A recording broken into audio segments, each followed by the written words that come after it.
Bismillahirrahmanirrahim. Assalamualaikum warahmatullahi wabarakatuh.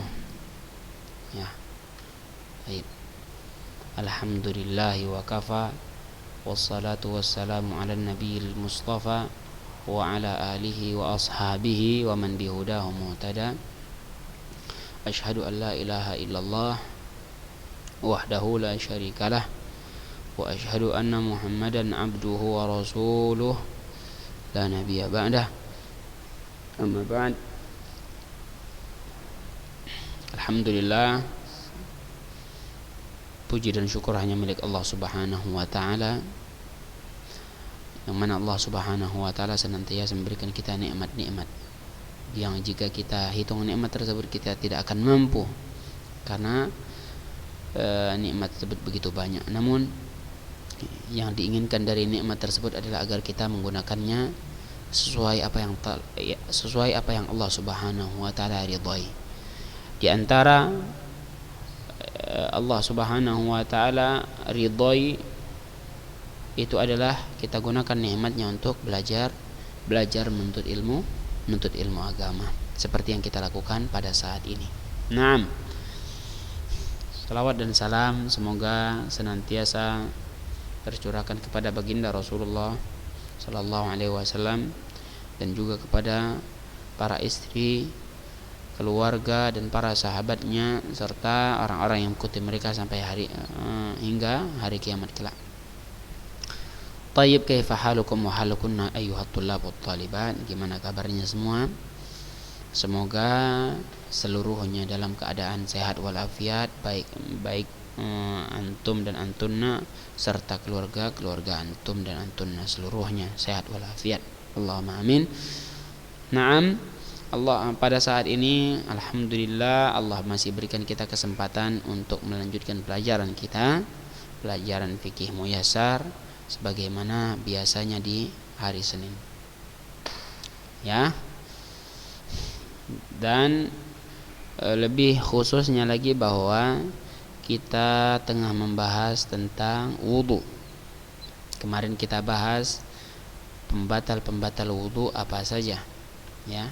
Apa saja pembatal wudu.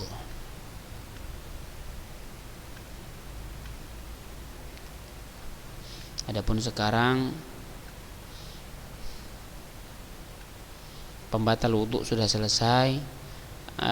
Perbuatan yang mewajibkan seorang untuk berwudu juga sudah kita bahas selesai. Yang sekarang al-mas'alatu tsaminah, masalah ke-8, ma yustahabbu lahul wudu. Ma yustahabbu lahul wudu, apa yang disunnahkan untuk berwudu. Perbuatan apa yang disunnahkan untuk berwudu terlebih dahulu. Apa-apa saja perbuatan tersebut, disinilah akan kita bahas. Yustahabbul wudu wa yandubu fil ahwa wa yundabu fil ahwalit taliyah. Wudu disunnahkan di kondisi-kondisi berikut ini. Jadi wudu disunnahkan di kondisi-kondisi berikut ini. Kalau kemarin kita bahas wudu diwajibkan untuk perbuatan apa saja, itu sudah kita bahas. Sekarang wudu disunnahkan untuk kondisi-kondisi apa saja. Jadi kalau ini wudunya sunnah, kalau yang kemarin wudunya wajib. Beda ya. Yang pertama, perhatikan kitabnya, inda dzikrillahi ta'ala wa qiraatil Qur'an. Inda dzikrillahi ta'ala wa qiraatil Qur'an. Ketika berzikir kepada Allah Subhanahu wa taala dan juga membaca Al-Qur'an. Ingat, membaca Al-Qur'an berbeda dengan menyentuh Al-Qur'an. Beda membaca sama menyentuh. Kalau enggak paham mana membaca mana menyentuh, berarti coba goyangkan kepalanya dulu 3 kali. Insyaallah ngerti itu. Karena mungkin belum fokus. Membaca ya lisan kita yang bergerak. Adapun menyentuh tangan kita menyentuh. Atau anggota tubuh kita, itu namanya menyentuh. Kalau menyentuh, sebelum menyentuh harus diwajibkan kita untuk berwudu. dalam keadaan suci. Tapi kalau membaca disunnahkan untuk berwudu. Misalnya mau membaca Al-Qur'an, maka usahakan terlebih dahulu untuk berwudu. Atau mau berzikir kepada Allah Subhanahu wa taala, usahakan sebelumnya berwudu. Ya, usahakan sebelumnya berwudu. Itu yang pertama. Yang kedua, inda kulli shalah, setiap kali mau salat. Setiap kali mau salat. Setiap kali mau salat. Ingat, setiap kali mau salat. Disunnahkan setiap kali mau salat. Inda kulli shalah. Itu yang kedua, limuwadhabatihi sallallahu alaihi wasallam ala dzalika, karena terus menerusnya Rasulullah sallallahu alaihi wasallam terhadap hal tersebut. Jadi karena Nabi sallallahu alaihi wasallam menjaga perbuatan tersebut. Setiap kali salat Nabi berwudu. Setiap kali salat Nabi berwudu dan Nabi rutinkan itu. Rutinitas Nabi sallallahu alaihi wasallam ketika hendak setiap kali mau salat, Nabi sallallahu alaihi wasallam berwudu. Kama fi hadits Anas, seperti di dalam hadis Anas radhiyallahu anhu ia berkata, karena Nabi sallallahu alaihi wasallam yatawaddau inda kulli shalah, bahwasanya Nabi sallallahu alaihi wasallam yatawadda, berwudu setiap kali mau salat. Berbeda ya, apakah wudu Nabi batal atau tidak? Akan tapi sunnahnya bagi seorang ketika hendak mau salat apapun itu, mau salat wajib ataupun mau salat sunnah, dia tetap berwudu sebelumnya. Itu sunnah.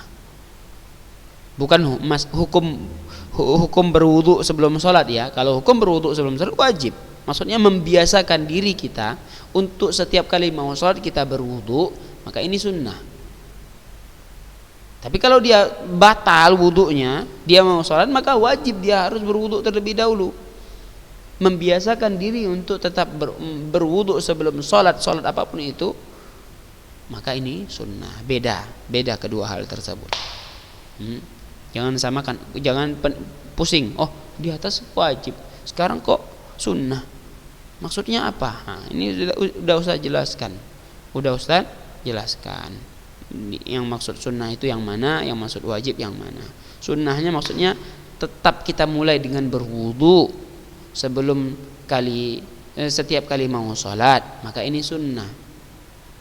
Meskipun wudu kita nggak batal, tapi karena kita mau sholat, nah maka kita berwudu. Ini sunnah di sini ya. Karena Nabi rutinitasnya seperti itu dan Nabi jaga perbuatan tersebut. Setiap kali Nabi mau sholat, Nabi sallallahu alaihi wasallam senantiasa berwudu terlebih dahulu. Bukan berarti wudu Nabi batal di situ, enggak. Maksudnya wudu yang sebelumnya sudah batal, enggak. Akan tapi karena Nabi memang menjaga perbuatan berwudu sebelum sholat. Yang ketiga, yustahabbul wudu'u lil junubi idza arada an ya'uda lil jima' aw arada an-nauma awil akla awish syurba.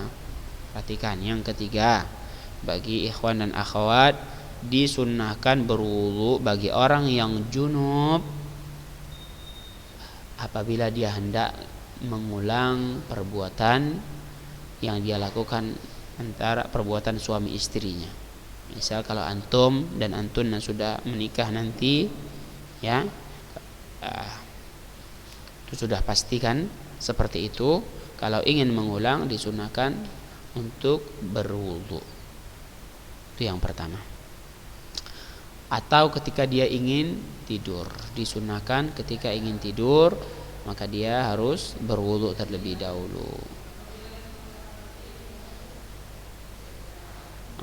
Kemudian atau dia hendak makan ataupun minum maka berwudu terlebih dahulu.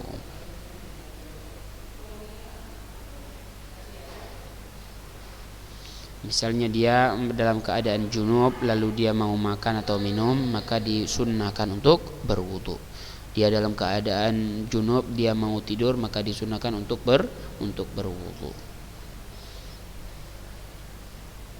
Ya, itu yang ketiga. Sunnah seseorang berwudu apabila dalam keadaan junub jika hendak ingin mengulangi perbuatan yang dilakukan oleh perbuatan suami istri, atau ketika dia dalam keadaan junub dia ingin tidur, maka disunahkan untuk berwudu terlebih dahulu.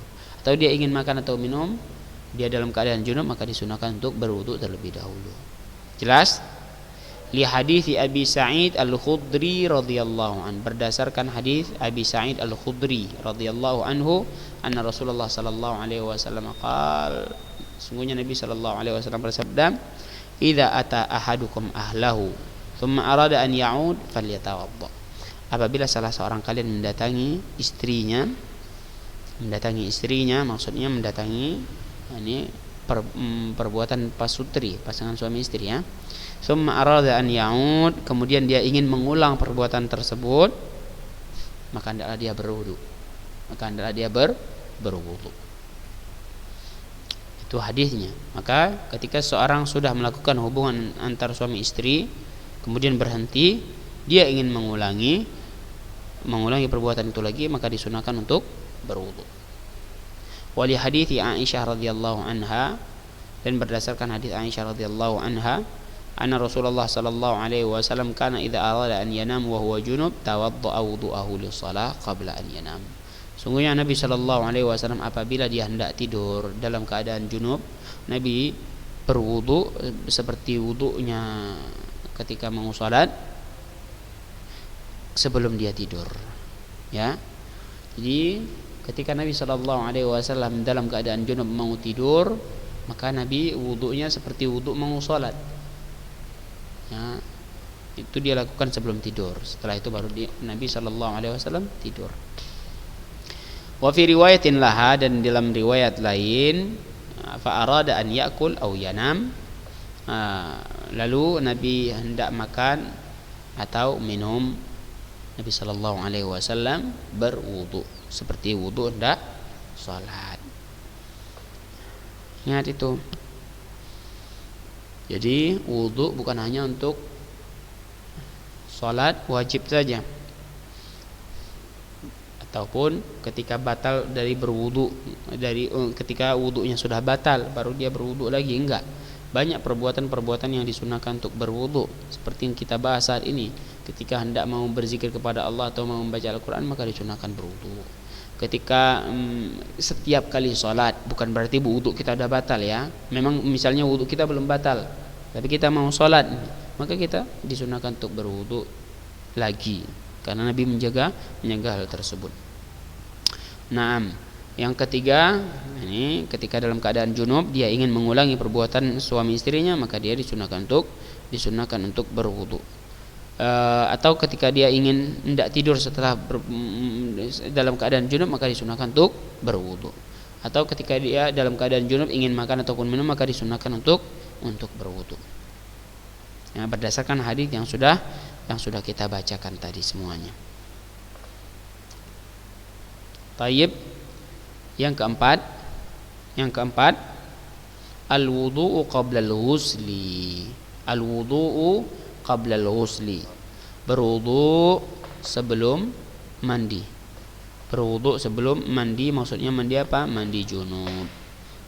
Li hadits Aisyah radhiyallahu anha qalat, berdasarkan hadis Aisyah radhiyallahu anha, ia berkata, kana Rasulullah sallallahu alaihi wasallam idza ightasala minal janabah yabda fayaghsil yadayhi thumma yafraghu bi yaminihi ala shimalihi fayaghsil farjahu thumma yatawadda wudu'ahu lis-shalah. Naam, bahwasanya Rasulullah sallallahu alaihi wasallam apabila hendak mandi junub, Nabi sallallahu alaihi wasallam mulai mencuci kedua tangannya. Summa yafraghu bi yaminihi ala shimalihi. Kemudian Nabi mulai dengan arah kanan kemudian kiri. Ya. Kemudian Nabi sallallahu alaihi wasallam mencuci kemaluannya. Kemudian thumma yatawadda'u wudu'ahu lis-shalah. Kemudian Nabi berwudu seperti wudu hendak salat. Jadi ketika dalam keadaan junub, apa yang harus dilakukan oleh seseorang? Dia harus mencuci kedua tangannya terlebih dahulu. Kemudian dia mulai dari sebelah kanan, lalu kiri. Kemudian dia cuci kemaluannya. Kemudian dia berwudu.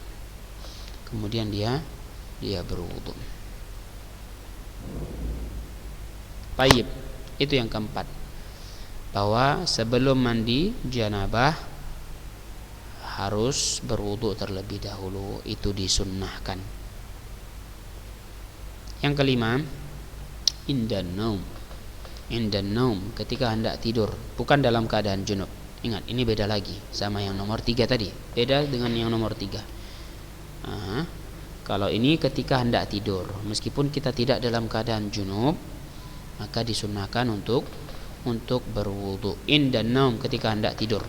Li haditsil Barra'i bin Azib radhiyallahu anhu qala Nabi sallallahu alaihi wasallam, berdasarkan hadis Barra' bin Azib radhiyallahu anhu, ia berkata, Nabi sallallahu alaihi wasallam bersabda, "Idza ataita madja'aka fatawadda' wudu'aka lis-shalah, thumma taji' ala shiqqikal ayman." Apabila engkau hendak mendatangi kasur, maksudnya ketika hendak tidur, maka wudu'lah seperti wudu' hendak salat. Kemudian baringlah di atas rusuk sebelah kananmu. Berbaringlah di atas rusuk sebelah kananmu. Inilah tuntunan Nabi sallallahu alaihi wasallam ketika kita hendak tidur. Apa itu tuntunannya? Sebelum kita datangi tempat tidur kita, maka kita harus berwudu terlebih dahulu, seperti wudu hendak salat. Setelah selesai, baru kita berbaring di atas rusuk sebelah kanan. Naam. Kita lanjutkan bab yang ke-6 setelah selesai tentang wudu. Jadi tentang wudu sudah kita selesaikan. Ada berapa masalah tentang wudu? Jadi ada 8 ya masalah yang ada di dalam kitab wudu tentang wudu. Ini ada 8 masalah. Perhatikan, kita lihat lagi sebelum kita masuk ke dalam bab baru. Masalahnya apa-apa saja ya, apa saja masalahnya. Masalah yang pertama, pengertian ataupun definisi berwudu. Kemudian hukumnya apa? Ini yang pertama. Jadi kalau bisa antum dan antunna ringkas, maka gampang sekali. Yang dibutuhkan, yang Ustaz butuhkan atau yang kita butuhkan seluruhnya adalah pengertian secara syariat. Apa yang dimaksudkan dengan berwudu? Kemudian apa hukumnya? Kalau kita sudah bisa merangkumnya dalam otak kita tanpa lihat kitab, maka inilah sejatinya penuntut ilmu. Jadi bukan hanya di kitab saja. Dia ingat apa ya kira-kira pengertian serta hukum wudu. Oh, wudu adalah isti'malul ma'i fil a'dha'il arba'ah, sampai seterusnya. Hukumnya wajib bagi orang yang berhadas apabila dia hendak salat, dan perbuatan yang semisal hukumnya dengan salat seperti tawaf dan menyentuh mushaf. Ini sudah di luar kepala ya. Masalah yang kedua tentang dalil wajibnya berwudu itu apa? Dihafal dalilnya. Kemudian bagi siapa wudu tersebut diwajibkan? Bagi siapa wudu itu diwajibkan dan kapan wajibnya? Ini sudah kita bahas. Itu yang kedua. Masalah yang ketiga, syarat-syarat sah wudu apa-apa saja. Syarat-syarat sah wudu apa-apa saja. Islam, berakal, tamyiz, kemudian niat, kemudian menggunakan air yang suci, hilangnya apa yang dapat menghalangi air mengenai permukaan anggota yang wajib dibasuh. Apapun bentuk yang menghalangi itu harus dihilangi. Kemudian istinja dan istijmar ketika seorang berhadas tentunya, kemudian berkesinambungan dan tertib. Kemudian membasuh seluruh anggota yang wajib untuk dibasuh. Itu yang ketiga. Syarat sah wudu. Yang keempat, anggota yang wajib dibasuh. Anggota yang wajib dibasuh apa-apa saja. Fardu wudunya apa-apa saja yang wajib dibasuh. Ini sudah kita bahas. Berikutnya yang kita bahas adalah sunanuhu. Yang sunnah wudu itu apa-apa saja. Sunnah wudu apa-apa saja ini juga sudah kita selesaikan. Tinggal di murojaah aja.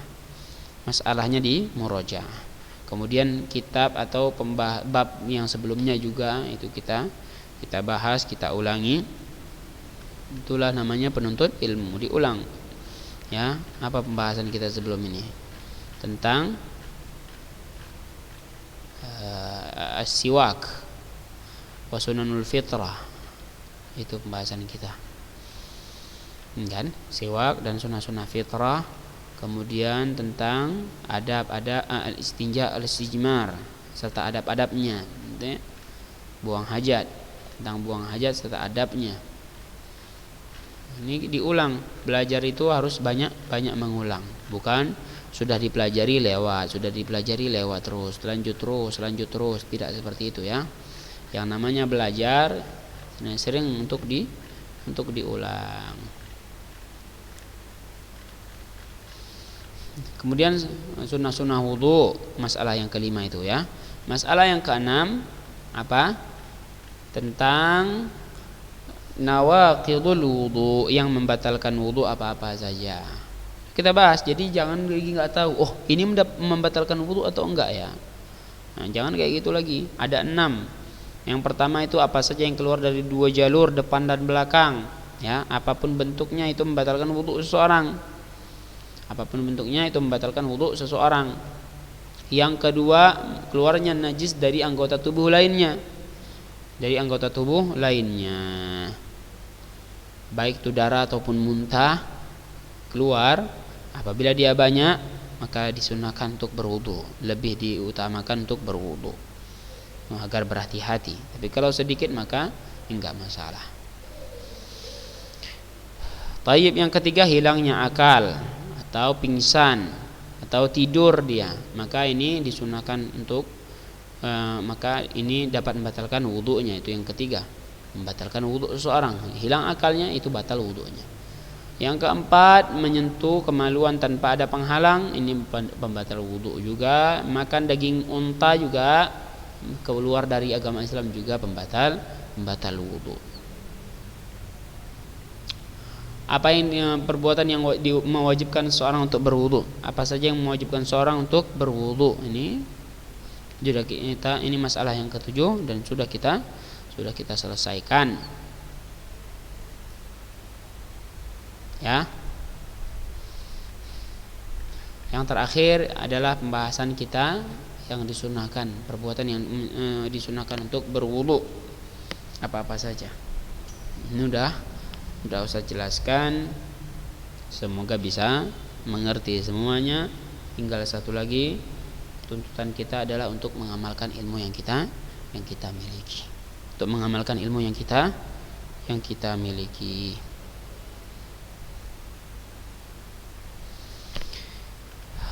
Sampai di sini ada yang bertanya.